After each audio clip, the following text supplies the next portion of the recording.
Now you RUF, alright? And me, I am your prisoner, okay?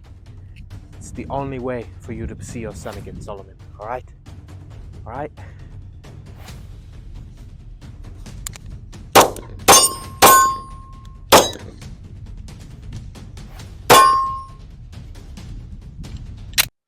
This is the Heckler & Koch USP Compact in 9mm.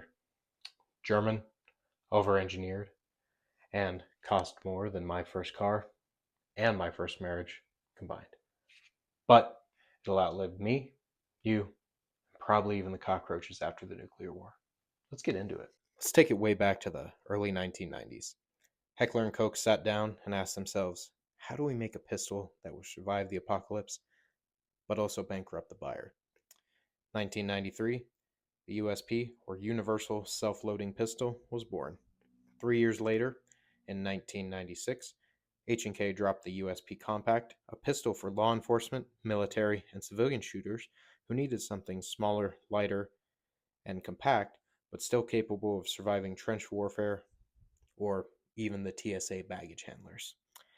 It was also for the people who looked at the Glock 19 and said, that's cute, but can it cost twice as much and be twice as German? Let's hit the numbers. Caliber, 9mm parabellum, because H&K knows better than to reinvent the wheel.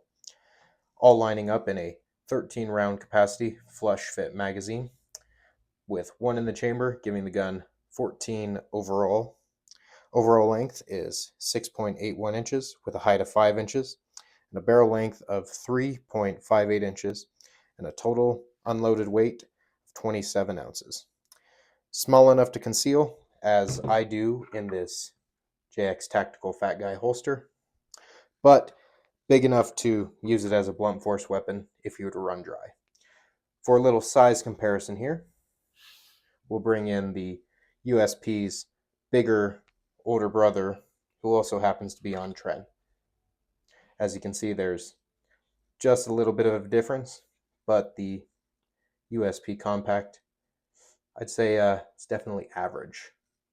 Now let's stack it up against some of the competition. For demonstration purposes, pretend this Glock 17 is Glock 19. But Glock 19, 15 rounds, $500-ish on market, light, reliable, but striker fired, so no decocker options, no paddle mag style release, and just no smug German engineering vibes when it comes to a Glock. Next up, SIG P320, 17 rounds on a polymer frame, reliable, and has this issue where sometimes a trigger pull isn't needed for it to fire. But hey, that definitely doesn't exist according to SIG's PR team. Next, my first concealed carry handgun, the Makarov. Heavy, all metal, but only 8+1 capacity in 9x18 Makarov, so approximately a 380 round in American. But small, easy to conceal, and built to withstand Soviet Russia. And lastly, the H&K USP Compact. 13 rounds plus 1 for a capacity of 14. Polymer framed, decocker options, paddle mag style release, and the sweet satisfaction of knowing that you overpaid for it. This is a polymer framed, hammer fired pistol with steel inserts with HK's hostile environment finish, which I assume means it'll survive snow, rain, dirt, and even your ex texting you at 2 in the morning. Uses a short recoil system, has a recoil buffer that actually works, unlike your COD Warzone loadout. And then there's the infamous ambidextrous paddle mag style release, perfect for people who are wrong-handed or for confusing your Glock friends into an existential crisis. The controls on this, modular. Safety, decocker, or both, or neither. That's the beauty. HK lets you choose your own adventure. This thing is built like a tank, but not a modern tank. More like a 1940s German tank that's over-engineered, but nearly indestructible. But God help you if something breaks, because then you have to order some parts from the fatherland. The double single action trigger is a classic. Long first pull, crisp reset, and very, very short second pull. You can also get the LEM trigger, which is a light, consistent trigger for people who want striker fire vibes in a hammer fired guns, or for people who just like to confuse their muscle memory. As for accuracy, I'll take it. It groups better than I did in high school math. Now, the USP Compact definitely has a cult following.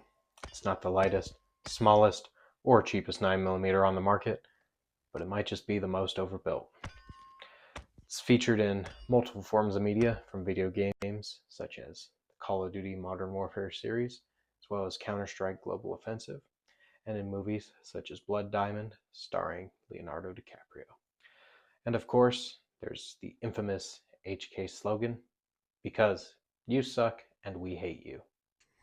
For a compact pistol, recoil is surprisingly mild, thanks to that recoil reduction system. Grip texture, though, let's call it German aggressive. Not a cheese grater, but it'll still exfoliate your hands while you shoot. So it's a self-care and self-defense package all in one. Compact, German, angular. This isn't just a gun, it's a statement. The USP Compact in 9mm was built to be rugged, reliable, and just a little intimidating. And in many ways, that's exactly what it is. A chunky, utilitarian tool that influenced not only law enforcement agencies, but also Hollywood. Because if you've ever seen Blood Diamond, then you know this gun just isn't a sidearm. It's a cultural artifact. The USP Compact is the pistol of mercenaries, arms dealers, and anyone who pronounces diamonds with at least 3 extra syllables. Games like Counter-Strike turned this into the suppressed pistol of a generation. Jack Bauer in 24 practically lived with the USP Compact, proving once and for all that this pistol doesn't need a cape. It just needs a permanent scowl and a ticking clock. The cultural weight of the USP Compact isn't about its specs. It's about how it looks in the hands of someone who clearly hasn't slept in days. It's about the idea that if you also carry a USP Compact, you probably own at least 2 fake passports and a burner phone.